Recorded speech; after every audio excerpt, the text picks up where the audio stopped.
در دنیای دیجیتال مثل وبسایت‌ها و اپلیکیشن‌های موبایل در گذشته شامل دو وجه بودند. وجه اول بیزینس بود که کارش هدایت و مدیریت اون محصول دیجیتال بود و وجه دوم تیم فنی بود که برنامه‌نویسایی بودن که اون محصول رو خلق می‌کردن.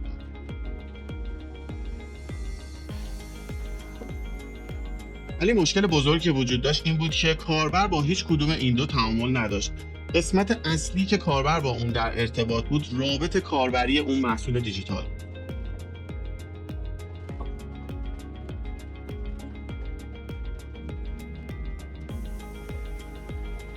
رفته رفته با گذر زمان جایگاه شغلی جدیدی به اسم طراح رابط کاربری به وجود اومد که کارش طراحی اون رابط بین کاربر و محصول دیجیتال بود.